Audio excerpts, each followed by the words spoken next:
Hey everyone, Greg from Second Amendment Sports and Defense. I just unboxed Ruger's brand new LCP-II lightweight compact pistol. Now the LCP isn't anything new. In case you're not familiar with it, it's been on the market since 2008. It has over time become one of the most prevalent, if not the most prevalent, concealed carry firearms available on the market. Ruger certainly has built hundreds of thousands of them, released them to the market. We've sold hundreds of them in our shop. I, from time to time, check on different models to see what's selling, what's not. Ruger consistently, year after year, and to this day, remains the top-selling handgun in my shop. And that's really because it's a very practical firearm. A little bit about its development. It came at a time, and again, this wasn't too long ago, we're talking about 2008. It came at a time when there really wasn't that many micro-compact pocket pistols available on the market. Of course, there was always the Jennings Bricos, there was always the Cobra 380 pistols, and people were carrying those begrudgingly at times when concealed carry permits were becoming more popular. Kel-Tec had a model out. It was called the P3AT, and in fact Kel-Tec still produces it to this day. And if you were to put that model side by side with the Ruger LCP, you would see that they are very, very similar in design. The only thing was Ruger was able to eclipse Kel-Tec very proficiently in the engineering, the quality, and the marketing of the pistol itself, and that's really why it became so popular. It completely revived the 380 cartridge, and it gave a welcomed, viable option to people who were getting into concealed carry of firearms. So, we all know that the useful life, at least in the industry, we all know the useful life of any model series is usually 8 to 10 years, and then manufacturers tend to come out with something new. And there had been rumors for a while that Ruger was going to do that with the LCP. We weren't sure if it was going to be a new model or just an improved engineered variant of the LCP. But that all really started to come to fruition in January of 2016. Ruger abruptly and drastically dropped the price of that pistol. We were retailing them, for instance, in our shop, $299, and at one point thereafter we were selling for $199, so about a $100 change in price overnight. So that was a pretty good indication that something was up. However, the industry shows came and went. SHOT Show came and went. The NRA show came and went. Nothing. We went all summer anticipating some news. Nothing. Lo and behold, the first week of October 2016, we get a phone call. Surprise! They're going to be on your shelves tomorrow.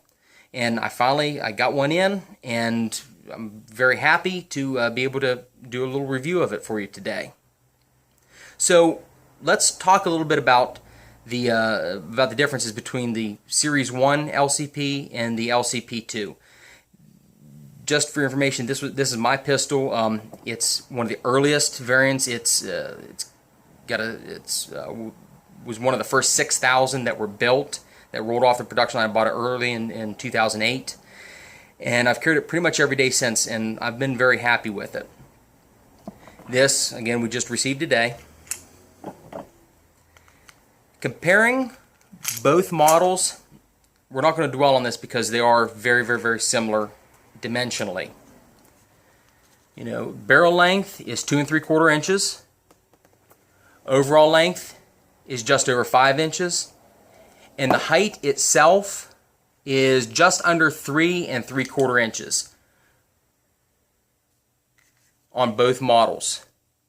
So, very similar, and I suspect that due to those similarities, they're not going to really perform that different on the range, but we'll see. So let's go over some of the improvements made on the LCP-II. We'll talk first about what we can see. We noticed that there are many styling changes, and these aren't cosmetic. There's a lot of functionality to many of these changes that were made.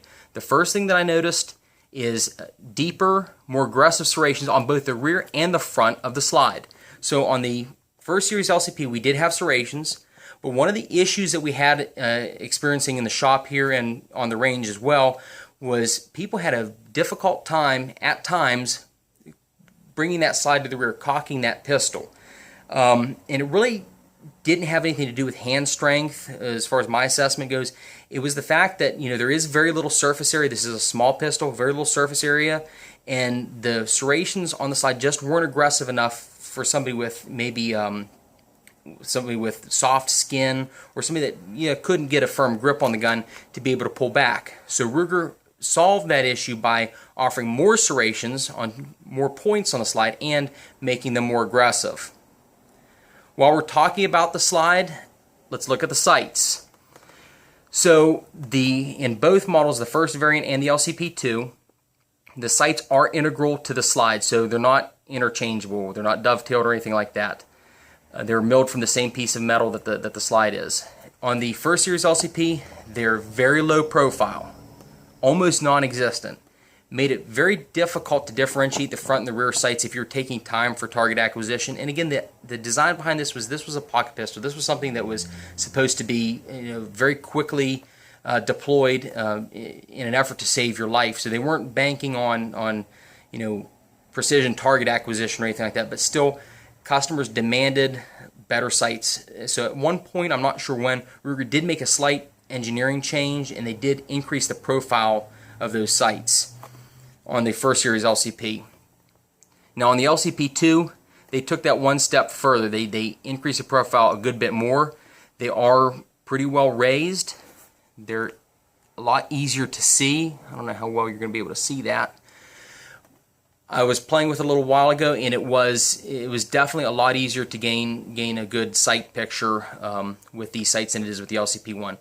They are snag resistant in the sense that they're designed with a ramp style, much like the Novaks and everything. But again, they are integral to the slide of the firearm, so they can't be changed. Let's go down to the frame and look a little bit at the ergonomics of it. So on the first series LCP, we had a thumb channel, which was really nice, and we had some somewhat aggressive texturing on the grip. The thumb channel was important because we always train on larger frame firearms. We always train to orient our thumbs toward the target. On smaller, more compact firearms, sometimes it is necessary to bring the thumbs down along the side of the frame to be able to maintain even pressure to both sides of that grip frame and to really gain control of that firearm, because again, we're dealing with a lot less surface area. These were a little bit more difficult to control in that sense. So in addition to that contouring, Ruger did widen the frame slightly. So the LCP-II does have a wider grip frame. And that really doesn't compromise concealability, because remember, we're dealing with a very small firearm as it is.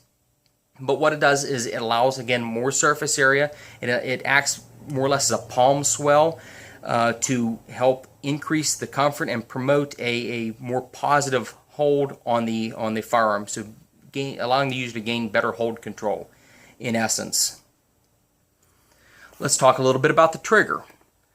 The trigger itself has the blade style safety. So both LCP models have the internal drop safety, so theoretically the gun cannot be fired unless the trigger is pulled. This design, very similar to the Glocks and in all the other models that incorporate it, is designed to ensure that deliberate rearward pressure, straight rearward pressure, is applied to the trigger for it to depress, for the gun to fire. The trigger, in that sense, is the primary safety device of this firearm. Even in the first series LCP, that really resulted in one of the most prevalent complaints about the model, was the long, heavy trigger pull. The engineers simply wanted to ensure that you were meaning to fire this pistol when pulling the trigger. And so they incorporated a double action design. So now we're talking a little bit about the action itself as well. A double action design. So how that would work is you can see the hammer in this little window in the back. When the pistol was cocked, the hammer was brought halfway through its length of travel. Pulling the trigger simply completed that motion and released the hammer as well. So it was, in that sense, a double action. On the LCP-II, we have more of a single action design. So cocking the slide to the rear actually cocks the hammer. Pulling the slide to the rear actually cocks the hammer. It brings it its full length of travel. Pulling the trigger, I don't know if you can see that, simply releases that hammer. So it is a true single action in that sense. So it is a much shorter trigger pull. We have a little bit of, let's cock it first. We have a little bit of a take up and the brake. You know, I don't know the weight off the top of my head. Ruger doesn't list that in their specifications. I'll see before I post this video if I can get the scale out and put that maybe in the notes. But it's a very good trigger, much better than the first series LCP. So let's talk a little bit about what else they did to the action. The slide itself, if you notice, with the magazine in and the magazine empty, the slide locks to the rear automatically. There's an automatic slide lock feature. They have a functional slide stop lever that is activated by the follower in the magazine. The first series LCP did not have that. With the empty magazine, the slide simply returned to battery with every motion. So unless you were keeping a round count, for instance, it was impossible to tell when the firearm was empty. And the idea behind that, Ruger, the engineers really wanted to create the most simplistic firearm they could, as few moving parts as possible. And I get the idea behind that, but a slide stop lever, a functioning slide stop lever with an automatic slide hold open feature is worth its weight in gold. It is a very nice feature to have. Not only does it promote safety, but it is functional when you're shooting at the range, knowing when to change that magazine, being able to assess whether or not you experienced a malfunction or whether or not you just had an empty magazine. That to me is an important feature. Now on that note, the magazines are slightly different. The magazines are interchangeable, so don't fret if you own the LCP, the first series, you're interested in buying the second series LCP, the magazines are absolutely interchangeable. However, the second series, the magazine is modified. The follower and the body of the magazine as well are both modified to allow that slide stop lever to activate. So when you are, let's close our slide, when you put the first series LCP magazines in the LCP-II, it'll still function, it'll still feed properly. It's just that the slide won't lock to the rear on the last round. Other than that, there's not much to say. I'm just anxious to take it out to the range and see how they perform against one another. Alright, I'm out at the range. I have my first series Ruger LCP. I'm going to fire 6 rounds through that just to get a point of reference when comparing it to how the LCP-II performs. Today I'm firing Federal RTP, stands for Range Target Practice Ammo. It's 380 auto, 95 grain full metal jacket. It's pretty decent ammo for the cost.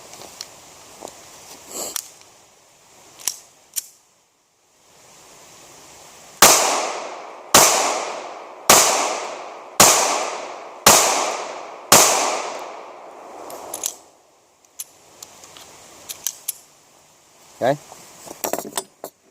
LCP-II.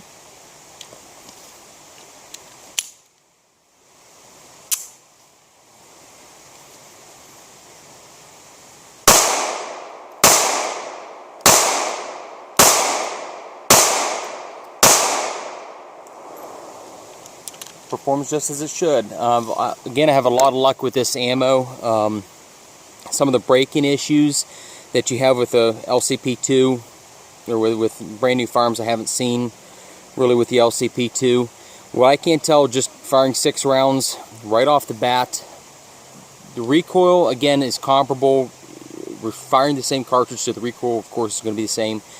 However, it is a lot more controllable. That palm swell, that texture on the grip makes a difference. One thing that I forgot to mention earlier is the magazine does come standard with the extended floor plate with the pinky rest on it. That makes a world of difference. I know it's an option that is packaged with the LCP, the former series LCP, but to actually install it at the factory on this makes a world of difference. Allows that gun to be a lot more controllable.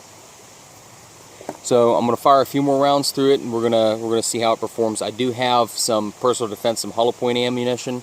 We're going to see how it performs under those circumstances as well. Alright, the Ruger LCP-II with the 90 grain Hornady Z-Max. 6 rounds.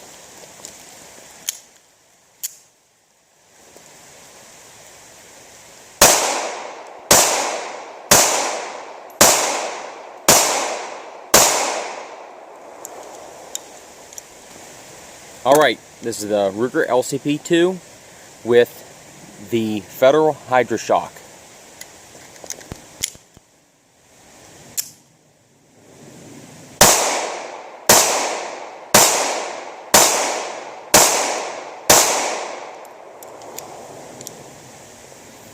Okay, no issues really to speak of with between the two hollow points. I get that to get a feel for the reliability of the firearm, we want to run a lot more rounds through it than what I did just in this test here today.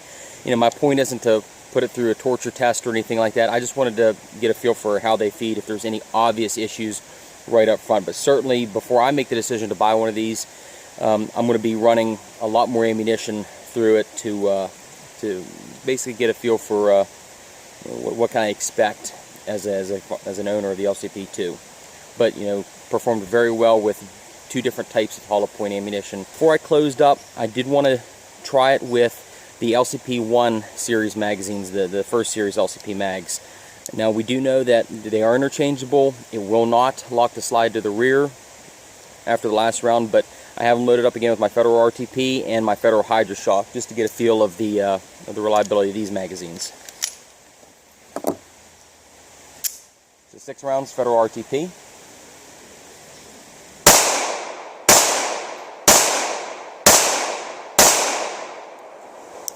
Oh. Aha. A little failure to feed there. 6 rounds Federal Hydra-Shock.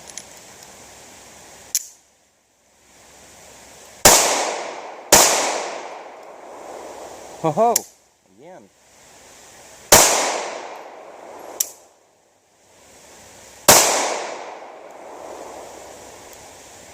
That's a bad magazine.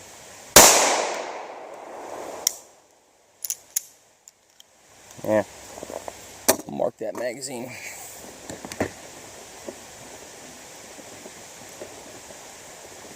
For good measure, I'm going to load up our LCP-II series magazine just to get another comparison, make sure there's something not going on. Make sure there's something not going on with that firearm.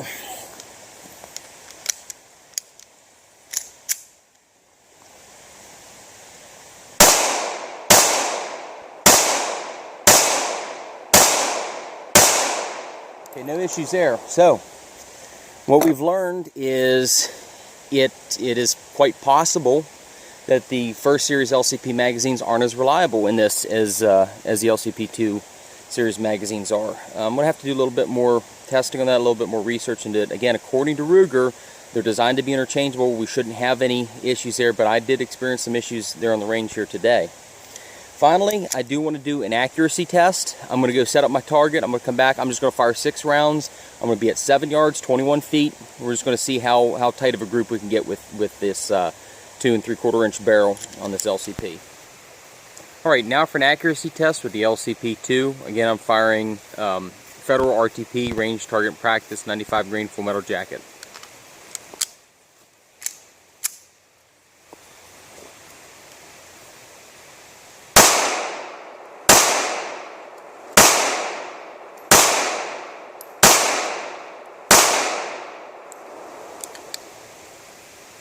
Let's see what we did.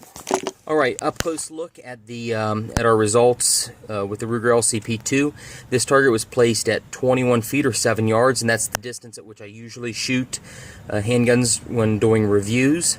Now, it's important to note that we are dealing with a Ruger LCP, with more specifically the LCP-II. Under normal circumstances, I would be disappointed with these results. I would hope for a tighter shot pattern there, but with the firearm that we're using, a 2 3/4 inch barrel, as light as it is, as ill-balanced as it tends to be, with as small of a grip as it has, I am completely satisfied with these results. If you look at, compared to my hand there, just to scale it, we're talking about a firearm that is designed to be very quickly, very easily deployed, and it's purely a defensive firearm, meant to engage targets within 5 to 10 feet. Or maybe even closer. So I'm not making excuses or anything. It's just that is the nature of the firearm that we're dealing with, of the LCP-II. And that speaks to some of the complaints that I've had regarding the Ruger LCP over the years. Customers take it to the range and they have very, very, very high expectations. They put that target pretty far out at a good distance, much farther than what you would see during your normal, your typical concealed carry scenarios. And they expect to get very tight groups, and it's just not happening with that gun. But like I said, this is typical for this firearm, and I'm not at all disappointed in it. All right, I'm kind of running out of light here. It looks like it's going to start raining on us. So before we end, I did want to take a few moments to show you how the LCP-II breaks down. In case you already have the LCP, I just want to let you know the process is identical. Very first thing, as always, we want to visually inspect our chamber, ensure there's no ammunition present. Takedown pin, which has to be removed, is here on the left side of the frame. We do need a tool. Usually we use a flat screwdriver or something. We want to make sure that we don't scratch the side of the gun, put the dummy scratch on there, but I hope I don't in doing this. I'm using a set of keys right now. But basically you insert something behind that pin and you just pull on it and the pin will come free. It is retained by a little spring inside, so your pin's going to come out. And the slide pulls away from the frame. Now the frame, everything's self-contained, nothing is user serviceable. We're going to clean what we can see, so I will be cleaning this later. Another thing, rookie mistake a lot of people make, but I do it on occasion with my LCP, the spring system. It is the same, it's common between the LCP first series and the LCP-II. The spring is not captured. It doesn't have that captured spring guide rod set like a lot of modern semi-automatics have. You have your guide rod encapsulated by actually two springs. There's a larger diameter and then there's a smaller, finer, smaller diameter spring. And what will happen a lot of times is you go to pull that guide rod out and it's going to fly across the room and you're going to probably lose one of your springs. It's a common problem. We see people bring these guns in because they're not functioning. I take them apart and it's a lot of times due to the fact that they're missing one of these springs.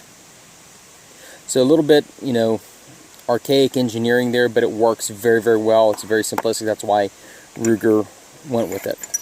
And the barrel comes away from the slide. Reassembly is just the opposite. We're going to insert our guide rod and spring. And you, again, use your thumb to maintain it so that it's not flying off into the sunset. And you slide your frame, slide onto the frame, and then reinsert your guide rod or your takedown pin. And the hardest part about that is just using the head of that pin to nudge that retaining spring out of the way, and you push it in until it clicks. You can take a little bit of pressure off of that barrel lug by pulling the slide back slightly, and it'll click into place. At Second Amendment Sports and Defense LLC in Morgantown, West Virginia, we are firearms experts, and we love sharing that expertise with you, which is why we take the time to do these reviews and make these videos.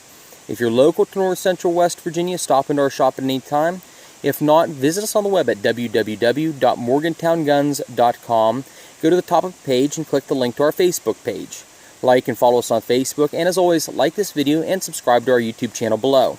Also, if you have any other questions of us or you wish to see reviews on any other firearm out there or any other firearms industry item, put that in the comment section below and I will be sure to respond as quickly as possible. Thank you for joining me today.